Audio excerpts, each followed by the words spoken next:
Sir जी, नवनीत जी प्रारंभ कीजिए। बहुत बहुत धन्यवाद अध्यक्ष महोदय।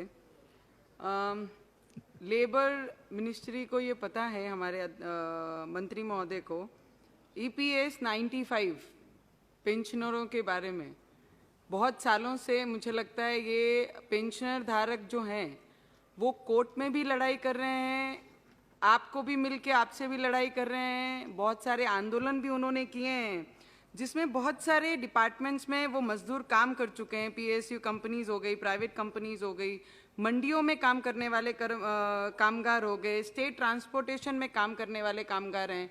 ऐसे बहुत सारे वर्कर हैं जिनके पेंशन के लिए वो लेबर मिनिस्ट्री से बहुत सालों से बातचीत कर रहे हैं, अपने मुद्दे रख रहे हैं, अपने प्रॉब्लम्स रख रहे हैं। कोई 60 इयर्स हो गया है, कोई 65 हो गया है, कई लाख तो उसमें से जिनका निधन भी हो गया है। ऐसे लोगों ने अपनी अपनी प्रॉब्लम्स बहुत बार इनके पास रखी हुई है, वो सिर्फ अपना हक मांग रहे हैं।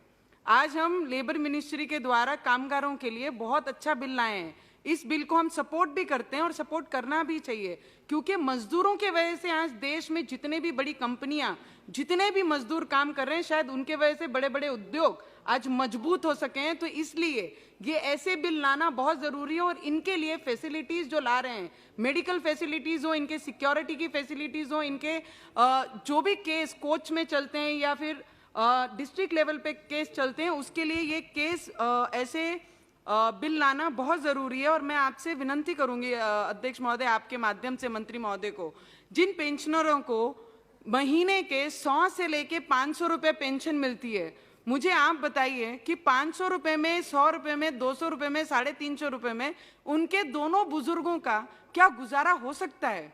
और बल्कि जहां पर सरकार के पास इनके ही पैसे दिए हुए EPS 95 के खाते में 5 लाख करोड़ फंड आज तक जमा है, और उसके बावजूद इन वर्करों को मिनिमम ऑफ पेंशन ये मांग रहे हैं, जहां पर हम उन्हें दे नहीं पा रहे हैं। बहुत सारी मीटिंग से हो गई हैं, कई कोर्ट में उनके बाजू में निर्णय लगा है, कई एक आधी जगह उनके विरोध में निर्णय लगा। तो मैं मंत्री महोदय से विनती करूंगी कि ऐसे गरीब मजदूर जो सिर्फ अपना हक मांग रहे हैं, वो 7 से 8 हजार अपना पेंशन महीने का मांग रहे हैं, बल्कि आपके पास उनके 5 लाख करोड़ फंड जमा है, उसमें से वो अपना अधिकार मांग रहे हैं। तो मेरी आपसे विनती रहेगी कि उनको उनका अधिकार दिया जाए और उनके आने वाले भविष्य, जो थोड़े दिन कुछ साल बाकी हैं, ऐसे सीनियर सिटीजन के लिए कुछ दया हमारे से होनी चाहिए। मैं आपसे ये विनती करूंगी।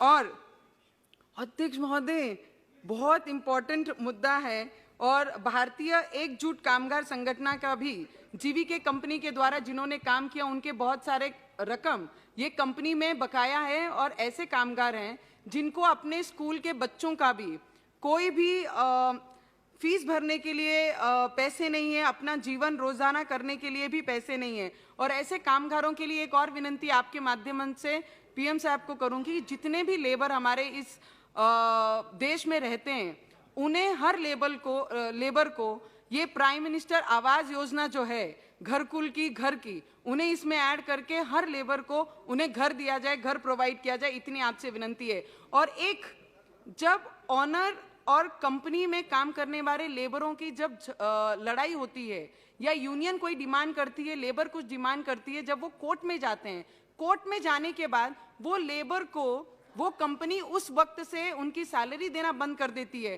पर मैं आपसे एक विनती करूंगी, इसमें एक कुछ एडिशन करके, कि जब अगर कोई भी व्यक्ति या कंपनी का मालिक या मजदूर अगर कोर्ट में जाता है, तो उनकी सैलरी, उनकी पगार वो मजदूर की बंद नहीं किया जाए, इसमें जरूर विचार करना चाहिए, क्योंकि आने वाला भविष्य पे उनकी बहुत सारी चीजें निर्भर हैं।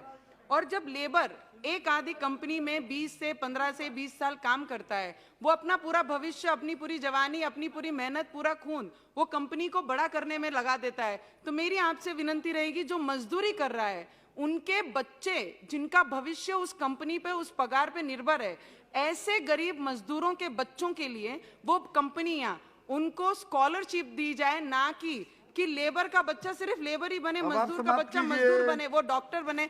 आखिरी में 1 मिनट सर, सिर्फ 1 मिनट, उन मजदूरों के बच्चों के भविष्य के लिए भी हम कुछ बात कर पाए। और जब सब कॉन्ट्रैक्ट होता है सर, मैं आपके लिए, शायद ये बिल में ना ऐड हुआ हो, पर मैं आपसे एक रिक्वेस्ट करना चाहूंगी, जब सब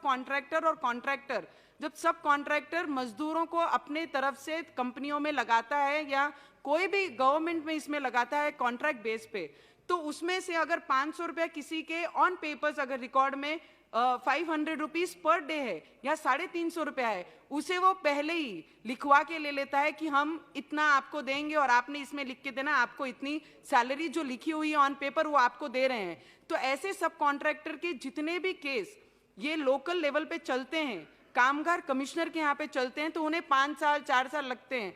उसमें हमने कुछ तो लाना चाहिए कि उसका एक टाइम श्री लिमिट फिक्स होना हनुमान चाहिए बेनीवाल जी। कि उस पे काम हो। सर, एक आदिवासी क्षेत्र का है सर। अध्यक्ष महोदय जी, सभापति महोदय, अध्यक्ष महोदय जी, आखिरी सभापति 30 महोदय। बहुत सेकंड, समय हो गया है, आखिरी का 30 दो सेकंड। वाक्य बोलिए आखिर के प्लीज, आखिरी का 30 सेकंड है। डोंट इलोबरेट, सीधे वाक्य बोलिए। ये हमारे आदिवासी क्षेत्र से बिलोंग करता है, जहाँ पे प्लांटिंग और गार्डनिंग का जो बिल हम लाए हैं, वहां पर मैक्सिमम जो हमारे आदिवासी क्षेत्र में रहते हैं वहां पे पूरा फॉरेस्ट डेन एरिया है, वहां पर आदिवासी फॉरेस्ट के अंडर में काम करते हैं। उनकी सिक्योरिटी के लिए, उनके मेडिकल के लिए, उनके फैसिलिटी के लिए जो आपने ये बिल लाया है उसका हम सपोर्ट करते हैं, पर उसके साथ आपके माध्यम से जो कामगार वहां से लेके एमपी में श्री जाने हनुमान के लिए बेनीवाल वहां जी से प्रारंभ कीजिए।